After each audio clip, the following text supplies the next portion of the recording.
Okay, so now we're going to be looking at the American Revolution, just as a kind of overview of this presentation. All right, so few things to look at. If you recall from last time, the area in 1763 that was broken off as Indian territory became a big cultural social problem for the English colonists. They felt slighted. They felt that they had helped out the British against the French and the Native Americans, and that they deserve this push to go west. So Britain, um, kind of keeping that territory to the Native Americans, was something as a point of contention. So that's the first thing that leads to this so-called path to revolt. What follows is a number of tax policies upon the English colonists by the British. And in fact, the big thing to really pay attention to is that Britain's just way more involved in the lives of the English colonists now.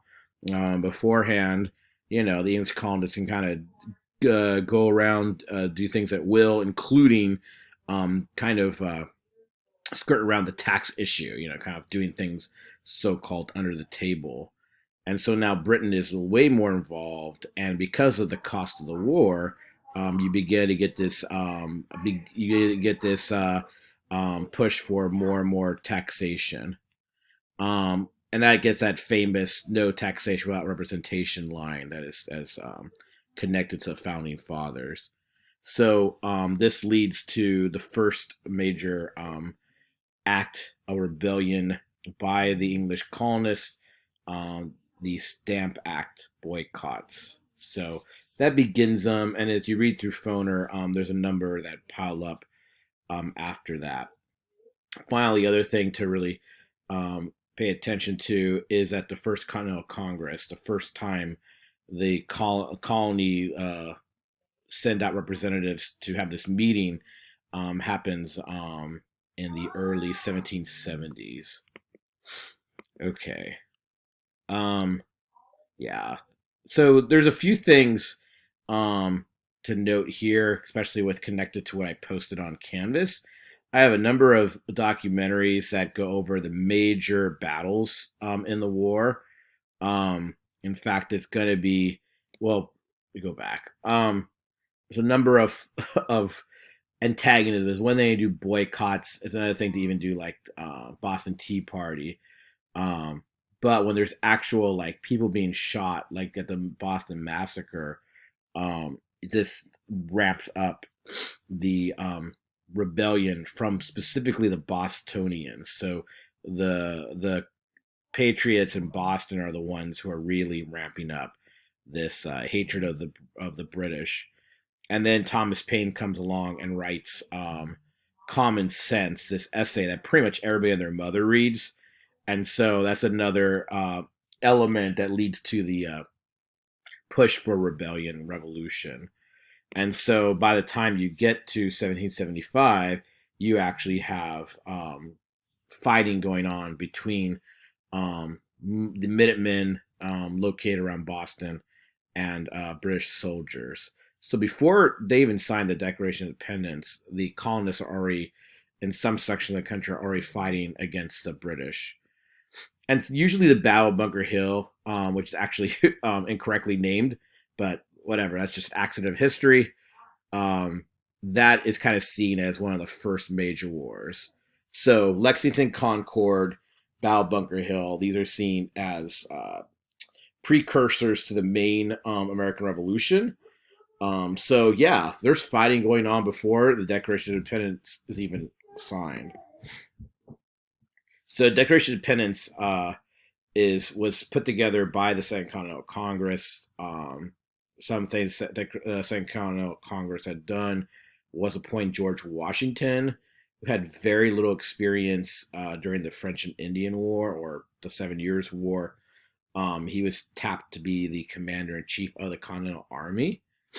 Um, and a group of men, including Thomas Jefferson, Benjamin Franklin, John Adams, were assigned the right of the Declaration of Independence. And, you're writing your paper on Jefferson. He's the one that's going to stand out here among this group. So he's going to be the one who basically is the writer of the Declaration of Independence. And, you're writing a paper on that, so not much else to say except, as we've seen, there's warfare already happening. Okay, again, the documentary videos I posted do a good job of illustrating the drama. They utilize maps and kind of go over the military strategy involved in the victory. So let me just quickly highlight this and then tell you, please go watch the videos that are posted on the Canvas page.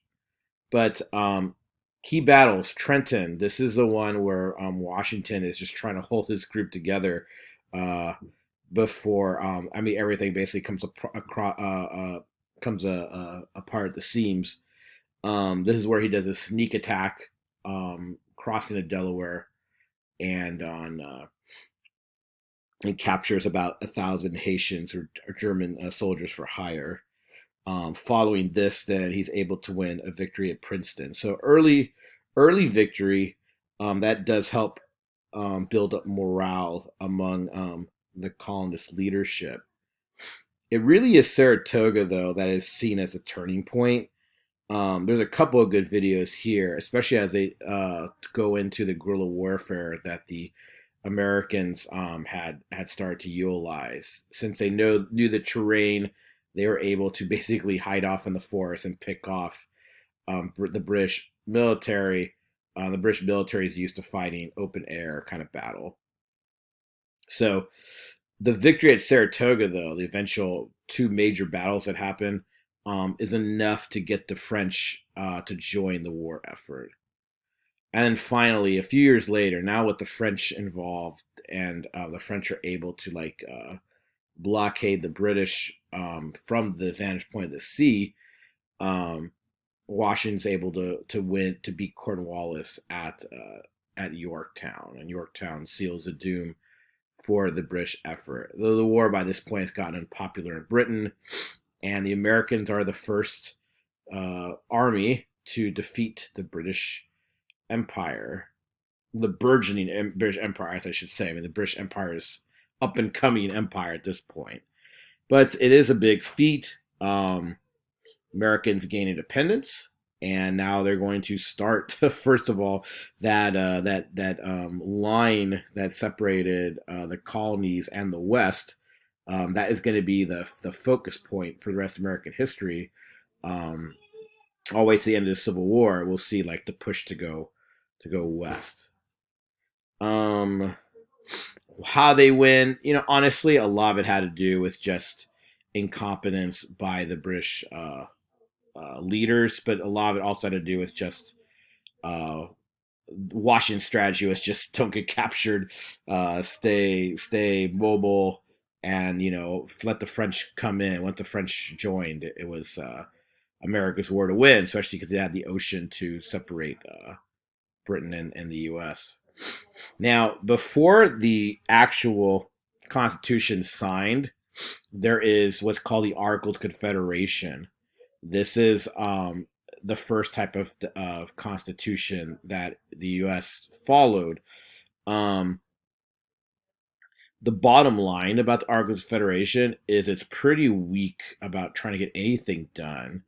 The states have overwhelming power, and so it's very, very hard to actually get anything really done or have anything that resembles a federal government. So the fact that there's no real strong federal government is something that's concerning for people that are going to be known as the Federalist Party. They're going to want to push for a new constitution. But that would be hard to convince, especially the South, since the South is, one, these are the slave states, generally speaking, and they like the fact that they're kind of in control of their own destiny. Problem is, the context to utilize the push for a stronger federal government comes with Shays' Rebellion. So rebellion happens over tax collection. In fact, Thomas Jefferson will be in France at the time, and he sort of idealizes this rebellion, part of the American spirit. But not everybody is happy about that. So this leads to Alexander Hamilton, in particular, to push for the Constitution. So Hamilton, if you've seen the musical, Hamilton uses his leverage with Washington since they became close during the war. Hamilton was able to use Washington to uh, oversee the push and creation of a constitution. What they get is, government we have today. It's one where there's three branches: executive, which is the president; judiciary, which is the Supreme Court; and legislative, which is the Congress. This created um, the legislative branch. That was a big fight among the states, and they decided to go with the Great Compromise to have two houses, where the Senate a senator has a six-term um, time, and the representatives have a shorter amount of time. And representation comes from population. This is one reason why there is a three-fifth compromise, because the South wanted to count the slaves as population, but the compromise they made was they only count for three-fifths the person, which is pretty ugly stuff. When you talk about the slavery and the U.S., um, at this point, you could even read Jefferson on this to some extent. But at this point, I mean, some of the founding fathers are not slave owners. Others are. Some of the big ones are. Washington, Jefferson, for example. Um, if you listen to what they say, it sounds like they have this idea that it's just going to gradually go away. Um, and obviously did not, because we're going to end the course with the Civil War. In fact, the racial, basically a racial caste system really does start to develop shortly thereafter, because at this point the government is made for basically the land owning aristocracy, more or less. Those are the ones who are really going to get the power to vote. Um, Anyways, other things to take a note. The government is a federalist government. In other words, the system is federalism. That means it has a combination of both state and national government. So, we have state of California, for example, but we also have the federal government. So that's federalism. It is Republican, as you can see, with the separations of powers. It's not a direct democracy, but it is a Republican government. And you read the main author of the Constitution is a guy named James Madison. Him and Hamilton are the big writers, and you can really get what they're. I know if you think government classes is all old news, but if you read the Federalist Papers, they really are afraid of any type of tyranny, whether it's tyranny of the masses or tyranny of a landed class or tyranny of an upper class. So they really promote this idea of separation of powers. Um, all these different steps to try to prevent any type of quote unquote tyranny. And the thing is, and we'll see this next time we meet and talk, we'll see that you look at the beginning of the American government, it really becomes this battle between Jefferson's group and Hamilton's group, the battle between the Democrat Republicans, Jefferson, or the Federalists with Hamilton. You can read all about this in your textbook.